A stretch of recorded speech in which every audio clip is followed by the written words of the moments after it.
Bien, alors bonjour à tout le monde. Oui, donc je vais vous parler donc des adaptations des pratiques technologiques sur ces impacts du réchauffement climatique.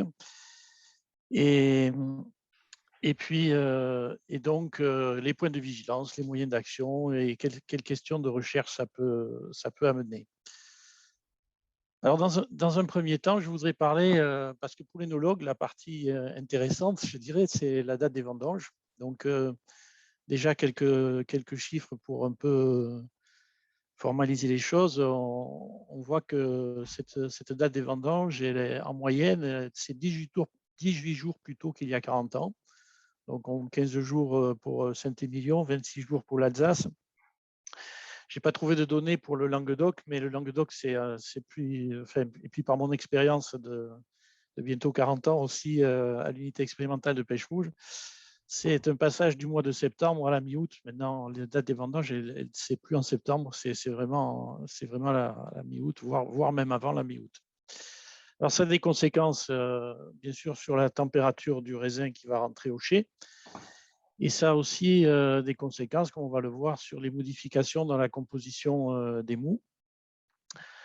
Mais ça aussi, c'est peut-être, ça peut paraître un peu simpliste, mais ça a des conséquences aussi et des impacts sur l'organisation des vendanges, enfin de la réception à la cave, notamment en Languedoc. En Languedoc, on voit que la période du mois d'août, ce sont les congés. Hein, on parle de rentrer en septembre, et donc on n'a pas toujours une disponibilité du personnel.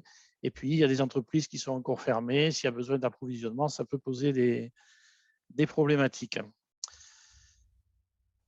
Ensuite, on a parlé tout à l'heure de stade phénologique. Alors, ce qui va intéresser l'énologue, c'est la maturité. Et alors, quelle maturité? Alors, les avis divergent parfois sur le sens qui sont donnés à ces différentes définitions. Donc, bien sûr, on a la maturité physiologique lorsque la taille des baies cesse de grossir.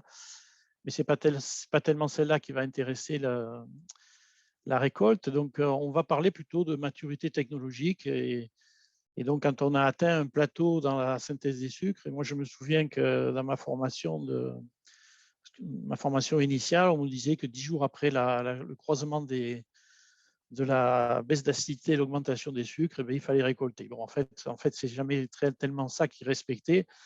Et de nos jours, on parle plutôt de maturité aromatique et de maturité phénologique, avec un risque, ça a été évoqué, de surmaturité, donc concentration, enfin une concentration, c'est plus une accumulation, mais une concentration en sucre élevée. Donc on parle aussi de maturité phénologique, alors lorsque le taux d'anthocyane extractible est maximum, mais il y a aussi les tanins, et que donc pour ça, c'est évalué par souvent des dégustations de baies, de pellicules et de pépins pour déterminer quand c'est qu'il faut récolter sa parcelle. Alors, bon, il y a le terme que de maturité des polyphénols qui est cité, mais il est assez impropre. On a une maturité aussi aromatique, et souvent qui est après l'accumulation des sucres et avant la maturité phénologique. Alors ça a des conséquences parce que c'est un choix difficile pour le vigneron ou l'énologue. Hein. Il faut trouver un compromis entre toutes ces maturités pour déterminer la date de récolte. Et on s'aperçoit qu'on a de plus en plus un découplage entre l'accumulation des sucres, la baisse d'acidité et l'accumulation des polyphénols. Et que donc ça a une variabilité sur les métabolites secondaires, comme on va le voir.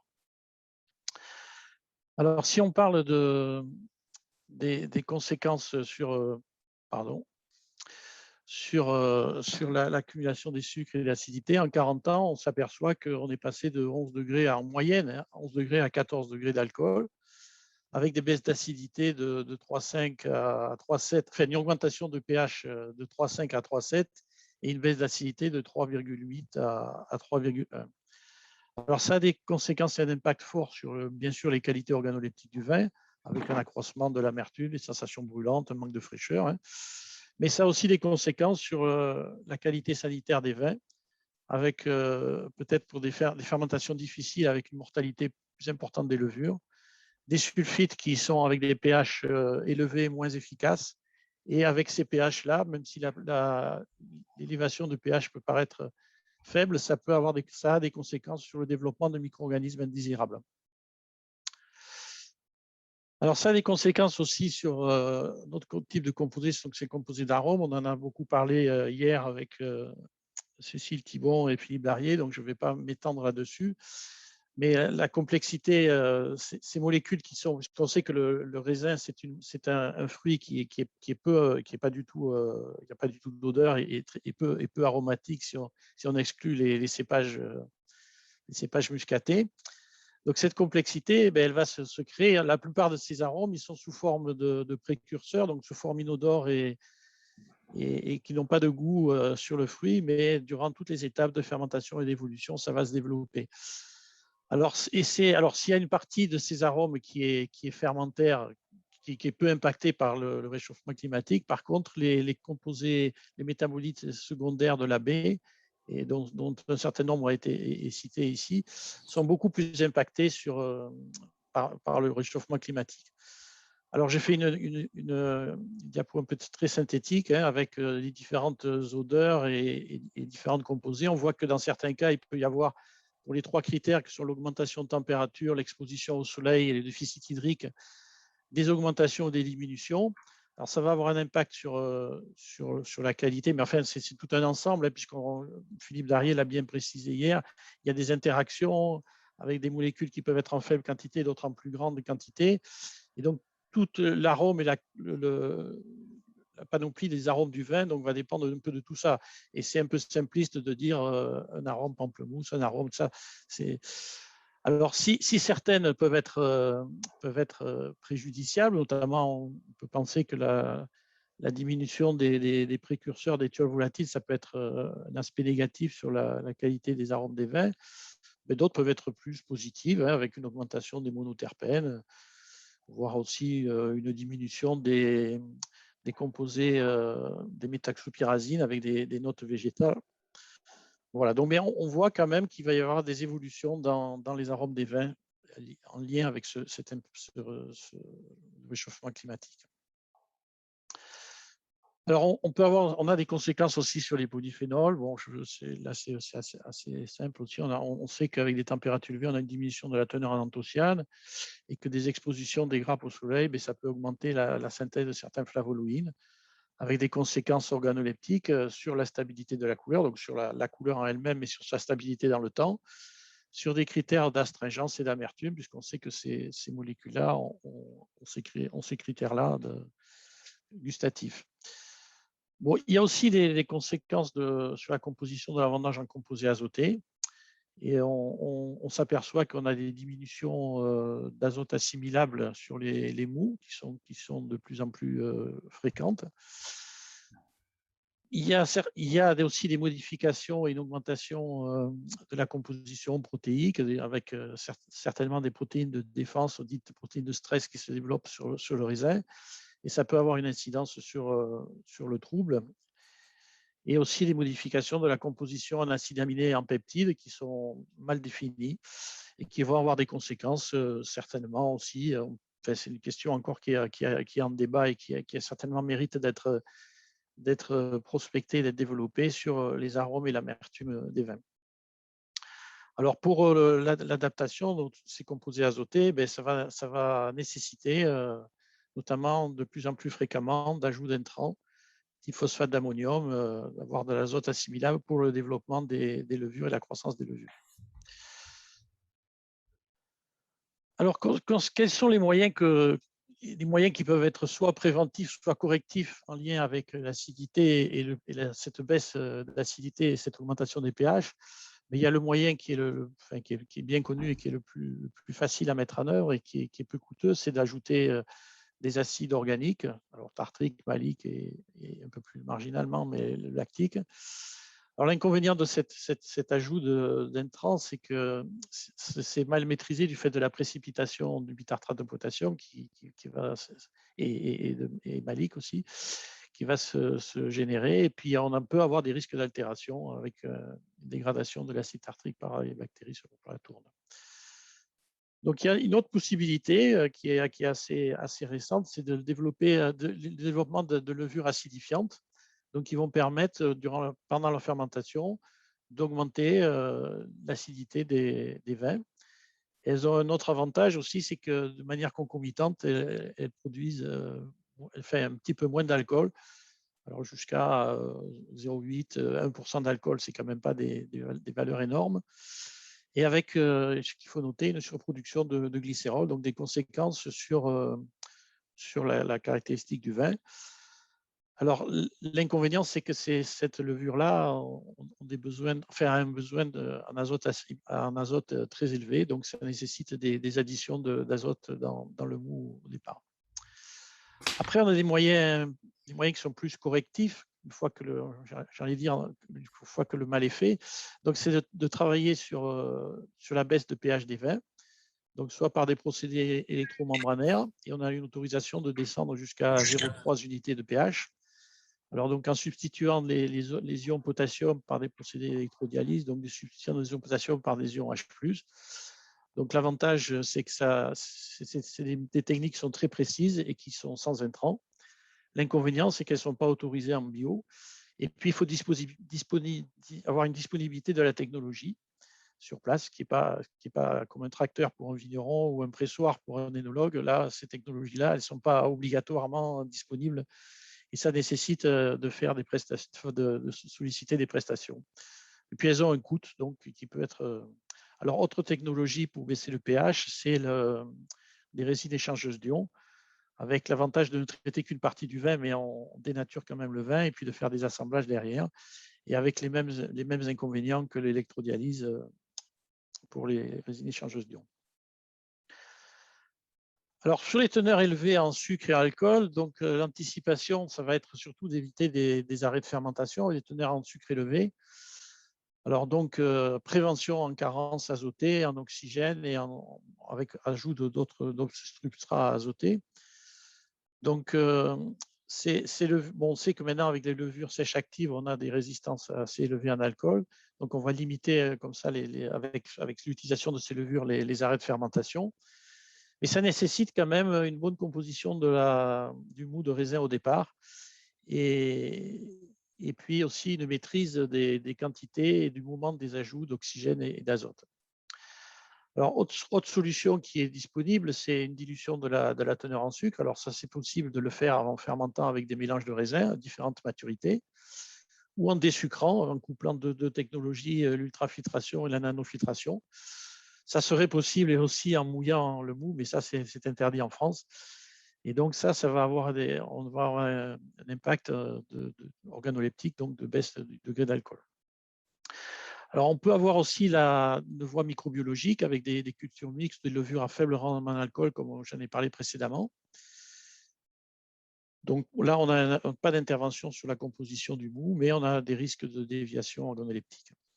Et puis après, en moyen correctif, on a la désalcoolisation partielle des vins jusqu'à 20% du titre alcoométrique, avec donc un vin qui est plus facilement, plus agréable en termes qualitatifs à la dégustation, mais avec des inconvénients de perte d'arôme et toujours de disponibilité de technologie et du coût de cette technologie-là.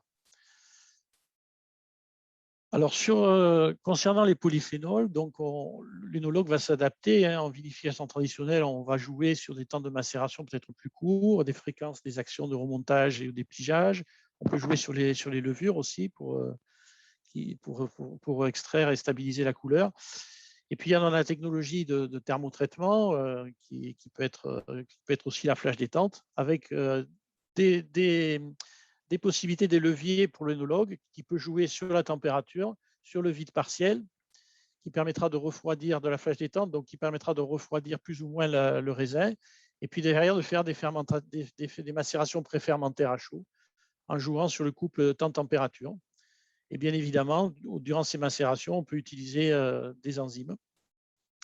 Alors, ce qu'il faut avoir à l'esprit, c'est que sur la couleur, donc il faut obtenir une bonne stabilité de cette couleur et elle est très, très impactée par des pH bas, notamment par le complexe tannin-anthocyane. Et puis ensuite, on a possibilité aussi d'ajout d'intrants, de tanins œnologiques et de copeaux pour agir sur cette richesse en polyphénol. Concernant la partie aromatique, je dirais que le premier objet, c'est de préserver et de révéler tous ces précurseurs d'arômes.